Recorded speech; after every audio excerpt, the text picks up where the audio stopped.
মা এখনো আসছে না কেন? মা তো সেই কখন গিয়েছে। তোর একা একা আর ভালোই লাগে না।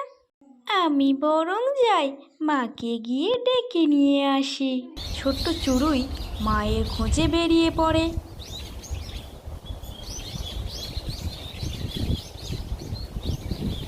ওহ, কি খিদে পেয়েছে রে বাবা!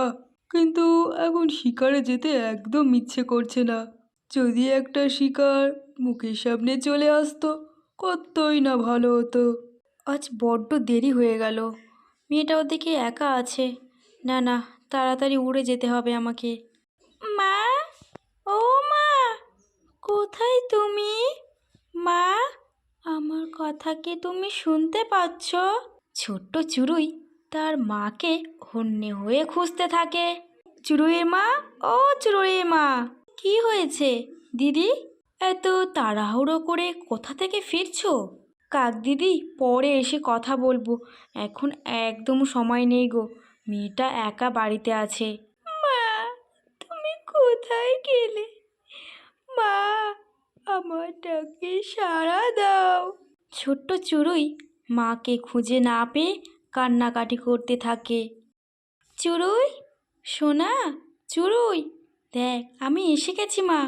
চড়ুই, এই চড়ুই। চড়ুই মা অনেকবার চড়ুইকে ডাকাডাকির পরেও কোনো সাড়া পায় না। কী ব্যাপার হলো? চড়ুই কোনো সাড়া দিচ্ছে না কেন? চড়ুই মা বাসার মধ্যে গিয়ে দেখে চড়ুই সেখানে নেই। কোথায় গেল আমার মেয়েটা? আমার মেয়েটা বাসায় নেই যে। চড়ুই মা তার সন্তানকে চারিপাশে খুঁজতে থাকে, কিন্তু কোনো সন্ধান সে পায় না। আর এদিকে যথারীতি সন্ধ্যা নেমে আসে, চারিদিক অন্ধকারে ঘিরে ফেলে। মা, তুমি কোথায় গেলে? আমার যে অন্ধকারে খুব ভয় লাগছে মা। আমি কি তাহলে আমার সন্তানকে হারিয়ে ফেললাম? ছোট্ট চড়ুই নিরুপায় হয়ে ভয়ে একটি গাছে আশ্রয় নেয়। আর যেখানে একটি সাপ ছিল, সে খুবই ক্ষুধার্ত। আহা, আজ অনেক দিন পর মনের মতো একটা শিকার পেয়েছি। আহা, কি কপাল আমার! শিকার নিজেই আমার কাছে এসে ধরা দিয়েছে।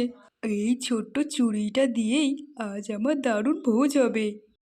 আরে, আপনি কি সাপুরি মামা? আপনি কি আমাকে খেয়ে নেবেন? তা আমাকে খেয়ে আপনার কি লাভ হবে বলুন তো? আমি তো এক রত্তি পাখি, এক কামড়েই শেষ। তুই ছোট্ট হলেও তোর মাংস খুব মিষ্টি হবে। আমার খুব খিদে পেয়েছে, আজ তোকে আমি ছাড়বো না। শুনুন মামা, আপনি তো বনের রাজা, আপনার বিশাল চেহারা। আমাকে খেলে আপনার পেটও ভরবে না, উল্টে বনের অন্য পশু পাখিরা হাসাহাসি করবে, বলবে ছি, এত বড় সাপ হয়ে একটা পুচকে চড়ুই খেয়ে মান সম্মান সব খোয়ালো। সাপ চড়ুইয়ের কথা শুনে একটু থমকে গেল। চড়ুই এই সুযোগে আরও সাহস সঞ্চয় করে বলতে শুরু করলো। হুম, কথা তো তুই মন্দ বলিসনি। মান সম্মানের ব্যাপার আছে বটে, কিন্তু আমার পেটের জ্বালার কি হবে? মামা, চিন্তা করবেন না, আপনি বরং এখন শিকারে বেরোন। বড় কোনো শিকার ধরলে আপনার পেটও ভরবে, সম্মানও বাড়বে। আর আমি বরং এখানেই তোমার জন্য অপেক্ষা করি। ঠিক বলেছিস, তুই আকারে ছোট হতে পারিস, কিন্তু তোর বুদ্ধি আমার চেয়েও বেশি। চল, তবে দুজনে মিলে আজ শিকারেই যাই। তুই আমাকে শিকার খুঁজে দিবি। না মামা, আমি এখানেই ভালো আছি, আপনি একাই যান। না, তা হয় না। একা গেলে যদি তুই পালিয়ে যাস, তুইও চল আমার সাথে। তুই তোর মতো শস্যদানা খাস, আর আমি আমারটা খুঁজে নেব। নিরুপায় হয়ে ছোট্ট চড়ুইকে সাপের সাথে শিকারে যেতে হয়।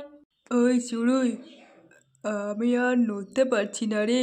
মামা, সে আমিও তো নড়তে পারছি না। তোমার জড়াজড়িতে এত খেয়ে ফেলেছি যে আমি আর উঠতে পারবো না মামা।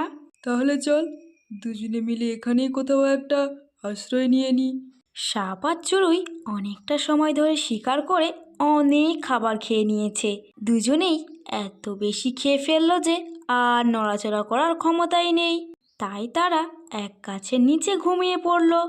আর ওদিকে পিচ্চি চড়ুইয়ের মা বনের এ প্রান্ত থেকে ও প্রান্ত তার সন্তানকে খুঁজে বেড়াচ্ছে। হে ঈশ্বর, আমার বাচ্চাটা কোথায় গেল? ওকে ছাড়া আমি কিভাবে বাঁচবো? দয়া করে আমার সন্তানকে ফিরিয়ে দাও। ঠিক সেই সময় আকাশ থেকে একটি বাজ পাখি সাপটিকে দেখতে পায়। বাজ পাখিটি নিচে নেমে এসে সাপটিকে আক্রমণ করে। বাঁচাও, বাঁচাও, আমাকে মেরে ফেললো। কেউ সাহায্য করো, শ্যাম মামাকে বাজ পাখি ধরে নিয়ে যাচ্ছে, বাঁচাও, বাঁচাও। চড়ুইয়ের চিৎকার বনের বাতাসে প্রতিধ্বনিত হয়ে মা চড়ুইয়ের কানে পৌঁছে যায়। আমার আমার সন্তানের গলার আওয়াজ পেলাম, আমাকে খুঁজতে যেতে হবে, ও এখানেই আছে। মা চড়ুই তো আওয়াজ লক্ষ্য করে দৌড়ে আসে। আমি জানি ওটা আমার বাচ্চার গলা, ও নিশ্চয় কোনো বিপদে পড়েছে। না না, আমাকে এক্ষুনি যেতে হবে। মা চড়ুই দ্রুত সেখানে পৌঁছায় এবং তার সন্তানকে অক্ষত অবস্থায় দেখতে পায়। ছোট্ট চড়ুই তার মায়ের বুকে ঝাঁপিয়ে পড়ে। মা, তুমি এসেছো? দেখো, সাপ মামা আমাকে খায়নি, কিন্তু বাজ পাখি ওকে নিয়ে যাচ্ছিল। বাছারে, বুদ্ধি দিয়েই তুই নিজের প্রাণ বাঁচিয়েছিস ঠিকই, কিন্তু মনে রাখবি বিপজ্জনক সঙ্গীর সাথে বন্ধুত্ব সবসময় ভালো ফল আনে না। আজ ঈশ্বরের কৃপায় তুই বেঁচে গেলি। না মা, সাপ মামা খুব ভালো, আমার তো কোনো বিপদ হতেই দেয়নি। জানো মা, সাপ মামা আমাকে নিয়ে শিকারে বেরিয়েছিল আর আমরা অনেক মজা করে খেয়েছি, আর যার ফলে আমরা এখানেই বিশ্রাম নিয়েছিলাম, আর এই বিপদ হলো। মারে, আমি সবই বুঝলাম, কিন্তু কখনো বিপজ্জনক সঙ্গীর সাথে বন্ধুত্ব করা ঠিকই না মা। আচ্ছা, তুই একটা কথা বল তো, যদি না আজ তুই তোর বুদ্ধিটা খাটাতিস, তাহলে কি তুই সাপ মামার কাছ থেকে প্রাণে বাঁচতে পারতিস বল? সেটা তো ঠিক কথা মা, কিন্তু এটাও তো ঠিক মা, আমাকে সাপ মামা কিছুই করেনি। ওরে বাবারে, আমি তোর কাছে পেরেই উঠবো না। ঠিক আছে, চল এখন বাড়ি ফিরে যাই। চড়ুই মা তার ছোট্ট সন্তানকে নিয়ে বাড়ি ফিরে যায়।